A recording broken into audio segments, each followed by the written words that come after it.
हर एक ऑर्गेनाइजेशन का एक गोल होता है और उस गोल को अचीव करने के लिए उस ऑर्गेनाइजेशन में बहुत सारे डिपार्टमेंट होते हैं और जो क्वालिफाइड और योग्य व्यक्ति को उस डिपार्टमेंट का भार दिया जाता है ताकि ऑर्गेनाइजेशन का जो मेन पर्पस है, गोल है, उसको अचीव किया जा सके। उसी तरह से दोस्तों, जीसू का जो मंडली है वो भी एक ऑर्गेनाइजेशन है और उसका भी एक गोल है, एक पर्पस है और उसको पूरा करने के लिए इस मंडली में भी बहुत सारे डिपार्टमेंट हैं और हम उनके एम्प्लॉई हैं। हमें अलग अलग डिपार्टमेंट में अपॉइंट किया गया है। आज हमें जानने की ज़रूरत है कि हम किस डिपार्टमेंट से बिलोंग करते हैं और हमारा जो रिस्पॉन्सिबिलिटी दिया गया है क्या हम उसको फेथफुली पूरा कर रहे हैं। तो आज इस वीडियो में हम इन्हीं बातों का चर्चा करने जा रहे हैं। तो हेलो दोस्तों, मैं दीपक मसीह और एक नई वीडियो में मैं आप लोगों का हार्दिक स्वागत करता हूं। तो देरी ना करते हुए चलिए वीडियो को शुरू करते हैं। तो सबसे पहले मैं आपको बता दूं दोस्तों कि जीसू का जो मंडली है उसमें 9 से ज़्यादा डिपार्टमेंट है और उन डिपार्टमेंट का जो काम है उसके बारे में डिटेल इन्फॉर्मेशन पहला कुरिन्थियों की पुस्तक 12 अध्याय में हमें मिलता है, जहाँ पर पौल ने मंडली के हर एक डिपार्टमेंट का क्या क्या रिस्पॉन्सिबिलिटी है, क्या क्या काम है, उसके बारे में बहुत ही डिटेल इन्फॉर्मेशन दिया है।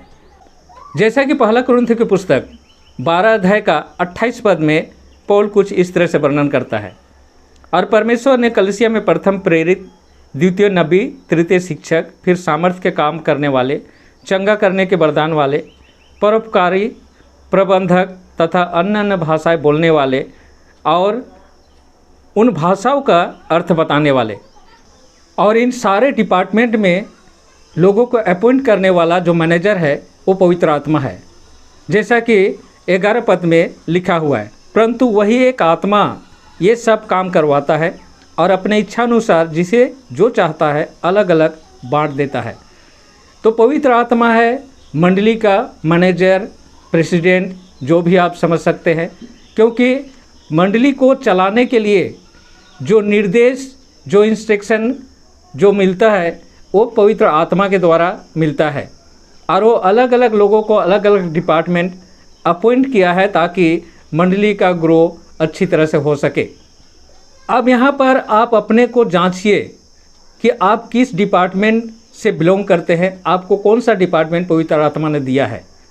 बहुत बार मसीहों में ये गलतफहमी है कि पवित्र आत्मा का वरदान पाने से वो ऑलराउंडर हो जाते हैं, मैनेजिंग भी वही करेंगे, प्रचार भी वही करेंगे, गाना भी वही गाएंगे, हर काम का क्रेडिट वो लेना चाहते हैं और दूसरे के कामों में बाधा देते हैं, दूसरे को वो डिपार्टमेंट सौंपते नहीं है, सब अपने काम करना चाहते हैं।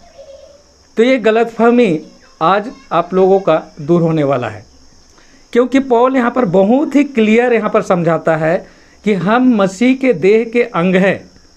तो हाथ 2 ही होगा, 4 नहीं होगा, आँख 2 ही होगा, 10 नहीं होगा, पैर भी 2 ही होंगे, 5 नहीं होंगे। और पैर अगर हाथ बनने की कोशिश करेगा तो क्या ये संभव है? क्या हाथ पैर बनने की कोशिश करेगा तो ये संभव है? क्या पैर की तरह हाथ से चला जा सकता है? क्या पैर का काम हाथ कर सकता है? नहीं कर सकता है। अलग अलग कामों के योग्यता के अनुसार उनको डिपार्टमेंट सौंपा गया है। लेकिन बहुत सारे मसीह भाई क्या करते हैं कि जो हाथ है वो पैर बनने की कोशिश करते हैं, और मैक्सिमम लोग तो सर बनना चाहते हैं ताकि पूरा शरीर का कंट्रोल उसके हाथ में रहे। क्या पैर सर बन सकता है? क्या हाथ सर बन सकता है?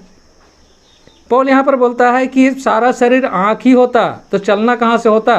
तो दोस्तों, पवित्र आत्मा मंडली का संचालक है और प्रत्येक विश्वासी को उसने अलग अलग डिपार्टमेंट में अपॉइंट किया है। अब अपने को जांचिए और देखिए कि आप किस डिपार्टमेंट से बिलोंग करते हैं और पवित्र आत्मा ने आपको कौन सा डिपार्टमेंट सौंपा है और क्या अथॉरिटी आपको दिया गया है।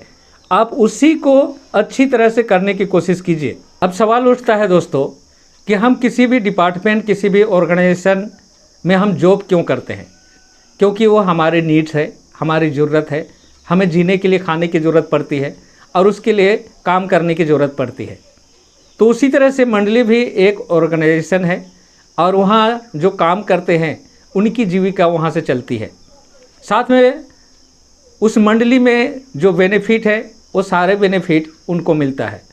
लेकिन मंडली का एम्प्लॉय होने के लिए जो क्राइटेरिया है उसे भी पूरा करना पड़ता है दोस्तों।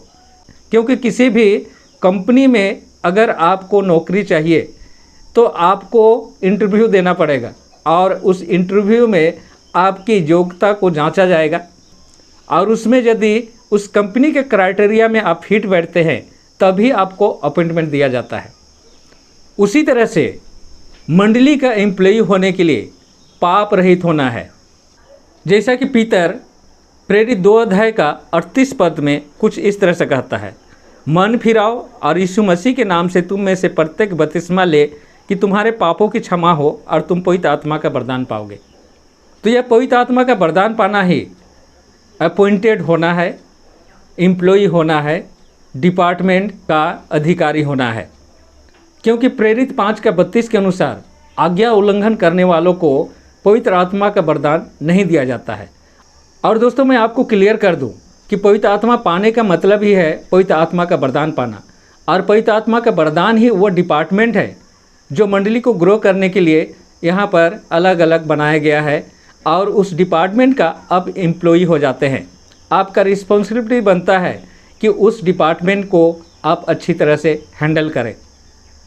तो दोस्तों इस वीडियो में हम लोगों ने यह सीखा कि मंडली एक ऑर्गेनाइजेशन है और उसमें बहुत सारे डिपार्टमेंट है और उन डिपार्टमेंट में हमें अपॉइंट किया गया है।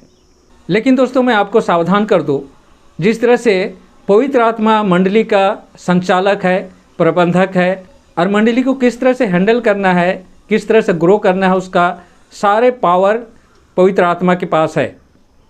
लेकिन शैतान यीशु का हर एक चीज़ का डुप्लीकेट बना रहा है और इस तरह से उसने डुप्लीकेट ऑर्गेनाइजेशन यानी डुप्लीकेट मंडली भी बनाया है और उसको परिचालना करने के लिए डेमोन स्पिरिट काम करता है।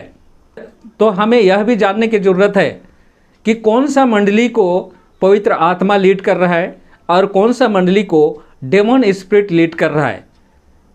अगर इसका फ़र्क अगर हम अच्छी तरह से नहीं समझेंगे तो हो सकता है हम गलत ऑर्गेनाइजेशन में हम एम्प्लॉई होकर काम कर रहे होंगे।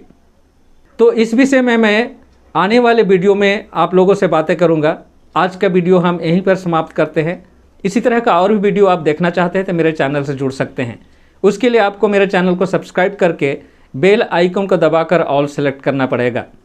और अगर ऐसा करते हैं तो मेरा जो भी वीडियो यूट्यूब में लोड होगा इमीडिएट आपको पता चल जाएगा। तो बाइबल संबंधी कोई भी सवाल हो या किसी भी विषय पर आपको वीडियो चाहिए तो आप कमेंट बॉक्स में मुझे बता सकते हैं। मैं उन विषयों पर भी वीडियो बनाने की कोशिश करूंगा। तो मैं धन्यवाद करता हूं वीडियो को अंत तक देखने के लिए और मैं विश्वास करता हूं आप इन वीडियो से, इन वचनों से अवश्य आशीष पाए होंगे। तो परमेश्वर का आशीषों का आनंद उठाइए। परमेश्वर आप लोगों के साथ हो। धन्यवाद।